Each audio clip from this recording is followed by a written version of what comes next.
Hey guys, welcome back to the Final Sun channel. As you could probably pick up from the name of the video, today we're going to be going over 9 tips to help you out if you're just starting Marvel's Avengers. It's a big game and there's a lot to know, so let's go ahead and dive down into it.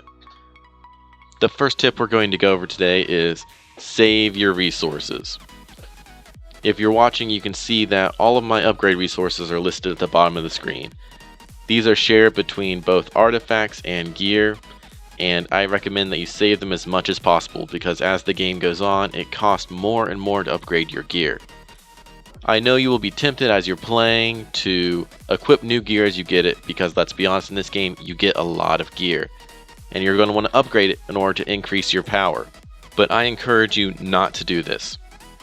There are skills with your gear that you can upgrade once or twice in order to unlock. If you find some that you really do want to have, then if that's your priority, go for it and unlock them, but I do encourage that you save as much resources as possible for late game. At the end of the day, you are going to increase your power level just from the sheer amount of gear you're going to obtain. Really leveling it up should not be your focus. You should focus on leveling up your character to increase the difficulty and kinds of missions you're going to be doing, finding gear that way, finding resources until you get to a high enough level you can start focusing on trying to get some exotic gear. But right now, leveling up gear is just going to waste your precious resources you will want later in the game. The second piece of advice that I can give is start with the Avengers Initiative. If you're not playing, you might not know what that is yet, but the Avengers Initiative is the multiplayer mode of the game. It's really what focuses on you playing with your friends in order to do different missions and unlock gear. This is compared to the campaign mode, which will follow the story of the game.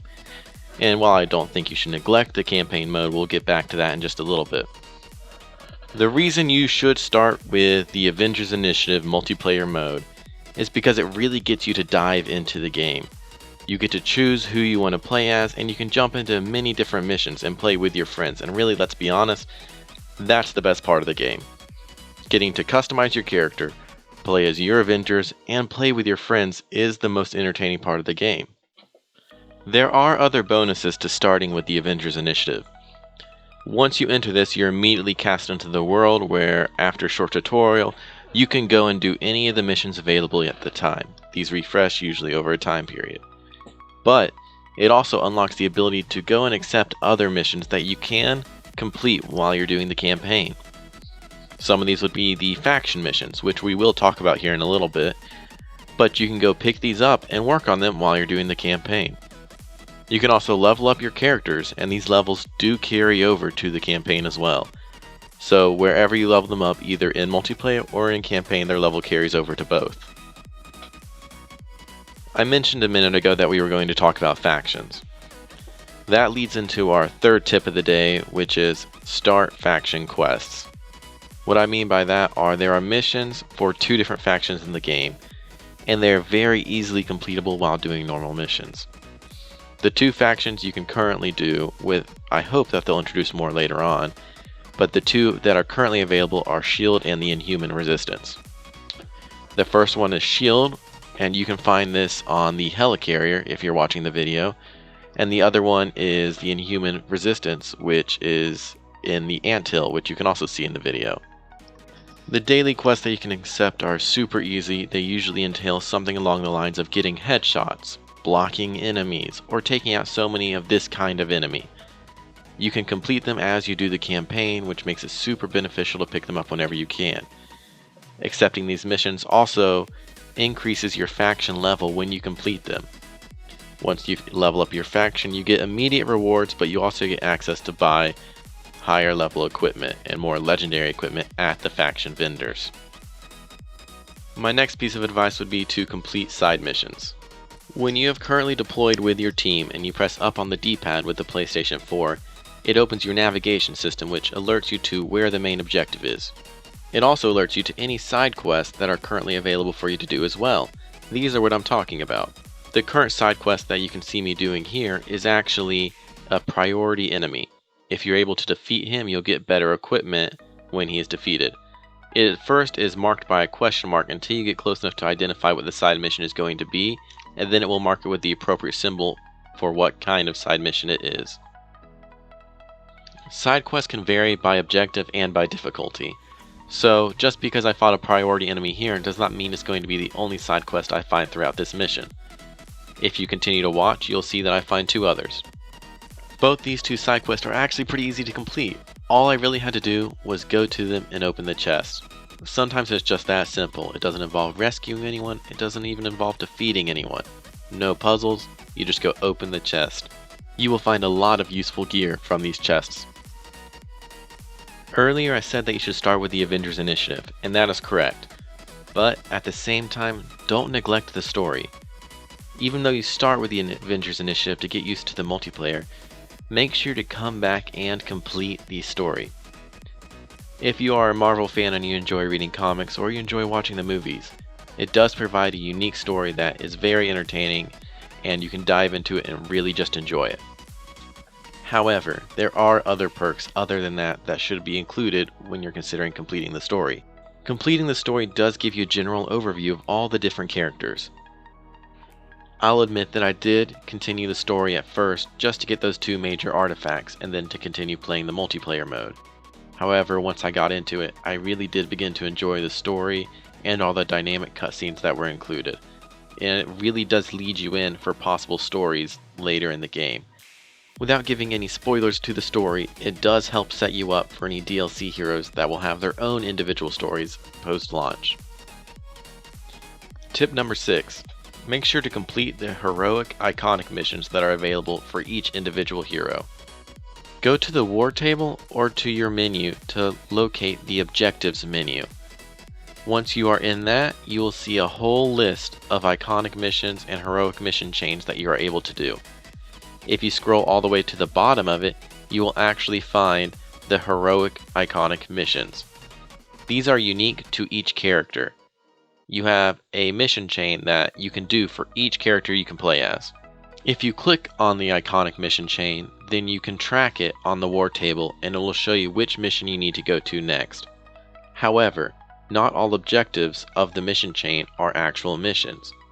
If you scroll over it, you can see what you need to do next in order to progress this mission chain. The biggest benefit to completing these, other than getting to experience more adventure with certain characters, is the gear and the costumes that you get for completing it. Each time you complete an entire chain with a character, you will unlock a specific costume that you can use through any other missions. But you'll also unlock gear as you complete different parts of the missions. Here is a tip for much later in the game. Make sure to visit the vendors. The only vendor that's really going to help you out early on in the game is the cosmetic vendor. Chastity McBride will provide you with different emotes, nameplates, and skins you can use for your characters. I mentioned earlier that you could visit faction vendors in order to get gear and resources. At the same time, there are other gear vendors you can locate. They are both called Roy, and they are androids that are on the helicarrier and in the ant farm. You can locate either one and then you can go buy resources or gear from them at any time.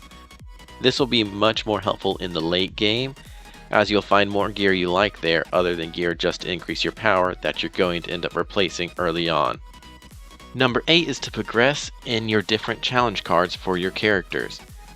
I recommend doing this not because it's essential to anything, but because it really does help your enjoyment of the game. As you do your daily and your weekly challenges, you're going to progress through the challenge card almost like a battle pass. As you progress, you're going to unlock different skins, nameplates, emotes, and resources. The most valuable thing you can obtain from these are actually the credits. These are the premium currency for the game that you can keep to spend on different costumes and gear that you like. However, I recommend you save it. In the future, we will be given more characters that we will have in the game to play as, but their challenge cards are not going to be free. They will cost 1,000 credits in order to unlock, or $10. If you end up saving the credits you get from completing one battle pass, you will actually have enough to get the new one for the new DLC characters. The characters themselves are going to be free, but you do have to pay for their challenge card. I would like to point out the difference between this and a battle pass. Each character has their own challenge card, and the challenge card does not refresh. Once you complete it, you have completed it forever. You will unlock different skins and nameplates and a total of 1,000 credits, and a ton of resources just for completing. My last tip for the day is going to be to rotate your roster. And I kind of want to explain what this means. So when you're playing, a lot of people focus on that one Avenger they want to play as, and they play as that Avenger until they beat them. I'll admit I did a lot of this too, but there are benefits to changing your roster. I played as Captain America a lot, and it is nice to know that when you are playing with friends who are a lower level than you, all missions are scaled to that character's level, to the lower character. So if I have a power of 80 and my friend has a power of 50, we're going into a power 50 mission. This may make you question, why do I need to rotate my roster? And the short answer is, you don't need to rotate your roster, but it's a lot more fun to do so. Getting more play with different characters really does increase the enjoyment of the game. At the same time, you get to customize your characters more. Go unlock costumes. Go unlock some skin, some nameplates. Make each one of these Avengers your own character, so that when you are playing by yourself in some of the more solo modes that are to come in the game later, you will have your own customized roster of Avengers that you can use. Plus, I don't know if you're like me, but I like to play on an even playing field with my friends. I don't want to be the carrier going into a mission where I do everything for him and he loses the enjoyment of the challenge.